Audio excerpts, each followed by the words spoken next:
mag-umpisa, gusto ko lang i-explain sa inyo na ang importante na mga testigo, si Sara Diskaya,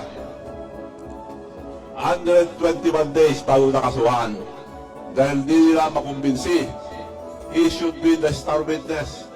Siya nagsasabi ang mga binigyan nila ng pera.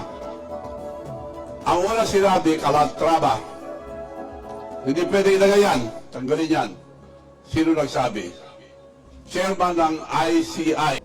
ICI na supposed to be tinayo ni President Marcos. Hindi nila makumbinsi. Kaya ang tagal. Importanteng witness to. Importanteng witness din si Saldico. Dahil siya ang kumanta. In 7 days, may kaso. Dahil ayaw nila itong dalawa. So dapat itong dalawang testigo. Si Gutesa, tinago na ni Martin Romualdez. Babalik ka rin, gagamitin nila. Yun ang mga testigo. Kaya harap-harapan na paduloko sa ating bansa, ang administrasyon. Dapat noong pang last year, dinabas ko na ito. Hindi ko dinabas, inantay ko hanggang mag-January. They're very significant in the Bible.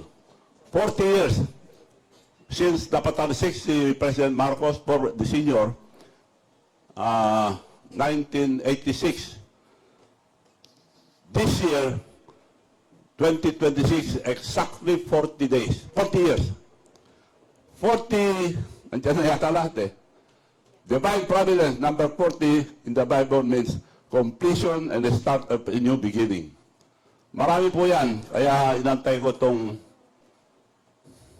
January para eksakto number 40.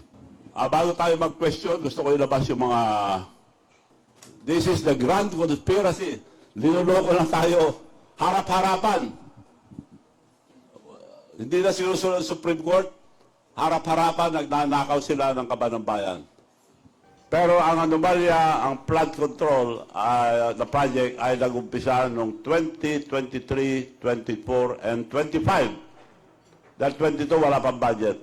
Gumawa ng pera ang administrasyon ang mga kasama at ang mga kasama niya. Mastermind at actor, nilaglag ni Bongbong Marcos ang mga contractors, engineers at kasama niya to become a hero. At hindi niya binanggit, take note, hindi niya binanggit si Saldico, Speaker Romualdez. Dahil tatlo silang, bago umupo si Bongbong Marcos, tatlo sila nag-uusap. Ang mastermind, Martin Romualdez and President Marcos, ni-recruit ni Saldico para gumawa ng mga kalukuhan. So tatlo lang sila nakakalam.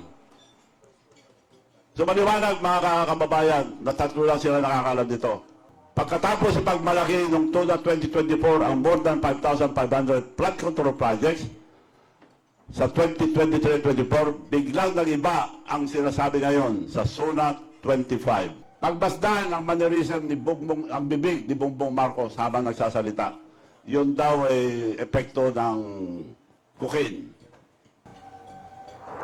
Nag-inspeksyon ako sa naging epekto ng habagat ng bagyong Krising, Dante at Emong.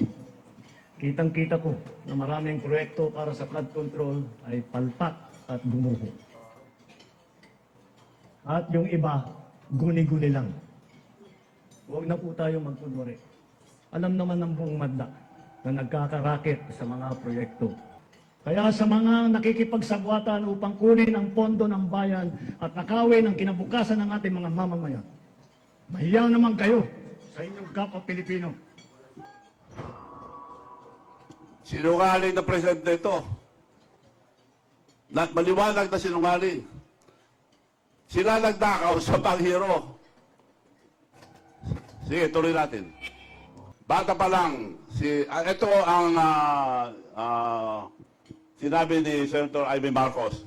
Bata pa lang kami, ni Bongbong, alam na namin, ang buong pamilya, ang problema sa kanya. Batid ko na nagdurudrog, ito completed lahat. Sa record, all paid, completed. Hindi lang alleged to, completed with record. Another step sa pagudpod papuntang lungsod ng Adams Maradaanan ninyo ang sirang tulay. Pakiayos naman sa kontraktor. Delikado na ang mga sira. Nakatiwangwang pa ang mga bakal. Papunta naman sa windmill sa Barangay Tagiporo. Tingnan ninyo ang revetment na nasira. Kakahiya naman, nakikita ito ng mga turista na dumadaan sa area. Pag-check na lang din po ang ginagawang flood control sa poblasyon municipality o Pasukin. May reklamo kasi ang mga residente. Nasa isumbong ng Pangulo website din ito. Another Cruz project, anomaly. Marami pa yun, ha? Because they have less than 200 flood control project in Ilocos Norte. Marami pa yun, pero tatagal tayo, kaya shortcut na natin. Another Cruz project, anomaly in Ilocos Norte, December 29, as Daily Tribune. But residents of Barangay Cabarwan, Pidig, Ilocos Norte are staring at today is not a bridge, but a concrete piles rising from the river, even as government records show. A 28.46 million project, Facebook, as completed. Completed na raw yan. Yan ang mga project nila sa Ilocos Norte. Unfinished pero paid. So maliwanag. Maliwanag pa sa buwan, maliwanag pa sa araw na linuloko na tayo itong administrasyon na ito. Huwag tayong papayag, mga babayan. Tuloy lang. Ang kontraktor, karamihan, yung tirayo nilang mayor sa Lawag, si Alcid, bawal yan. Pero paborito na ng kontraktor, karamihan, bilyon ang binagay sa kanya. Noong konsyal pa lang itong si Alcid, kontraktor na, paborito na ni Bongbong Marcos na kontraktor ito. So, wala na silang hiya. Mayor na, binigyan pa ng bilyones na construction, mga flood control sa Ilocos Norte. Naka-record. January 30. So, lahat naka-record po. Wala akong nilabas dito na hindi naka-record. Ayan, ang Megapolitan ay owned by Mayor of Lawag. Lawag City of Bongbong Marcos. Paborito yun ng kontraktor. Lawag City Mayor, BBM's favorite contractor. Wala lang hiya ito. Bigyan ng bilyon. Flood control. Hindi na alas completed yung mga yung bayad na, may date eh.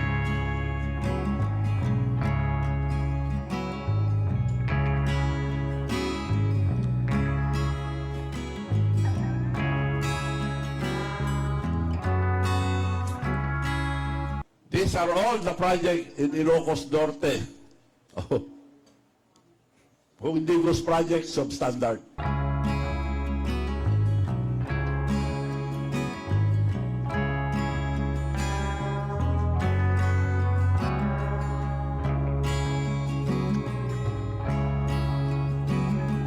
Meron ako ilalabas na kaisa-isang AI video dito sa presentation na ginawa ko. AI lang ito para maliwanag.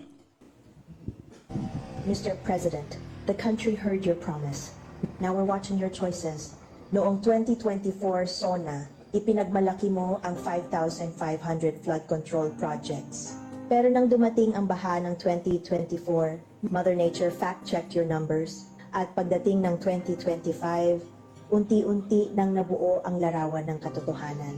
August, lumabas ang whistleblowers. September, DPWH engineers testified sa Senado, ghost projects, kickbacks, bilyong insertions. At ang pinakamalakas na pasabog, a video from Zaldico naming you and Martin Romualdez as the masterminds behind 100 billion pesos flood control insertions.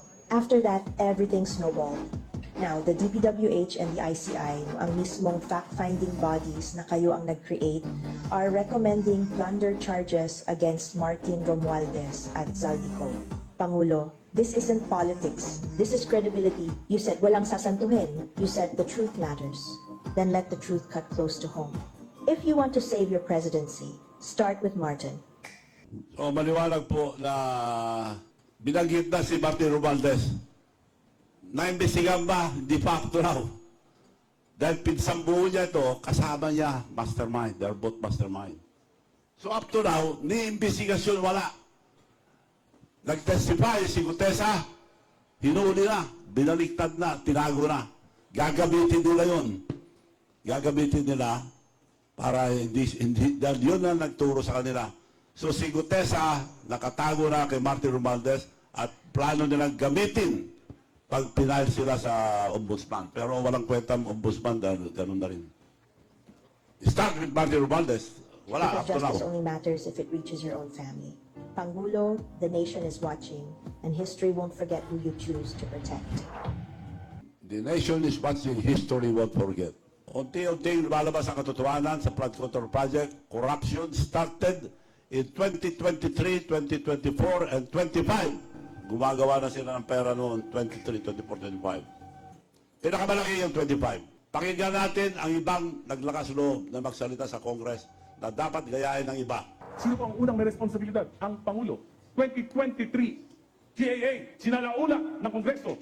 Pinawasan ang pondo niya ng halos 300 bilyon. Hindi nangyari yan sa kasaysayan ng mga naging Pangulo sa Pilipinas. Pinabayaan niya, hindi siya kumibo. Yung gabinete niya, hindi kumibo. Specific yun. 2024, binawasan, sinalaula ng Kongreso ito, 500 billion. Binawasan ang President's budget, hindi kumibo ang Presidente, hindi kumibo ang ating mga kabinete. 2025, 473 billion, pati yung mga pondo para sa mga flagship projects ng Pangulo inalis. Kaya na-delay na lahat ng mga proyekto. Hindi pa rin tumibo ang Pangulo. Hindi pa rin tumibo ang kabinete. Number one na may problema, command responsibility ang ating Pangulo.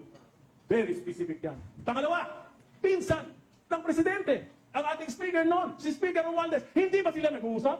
Pisambu eh. Maraming salamat, Congressman Naigaya Rize. Sana maraming gagaya sa iyo, si Manong Chavit to. Okay.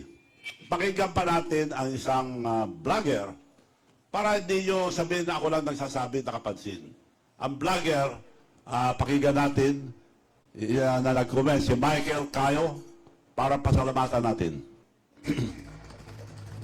Kung dalawa lang nakakaalam, Romualdez at Saldico, yung ibang mga politiko na kinabang, ang alam nila si Saldico at saka si Romualdez lang. Pag ang presidente ngayon ay inimbestigahan yung ibang kasama sa baba, legit yun. He can do that.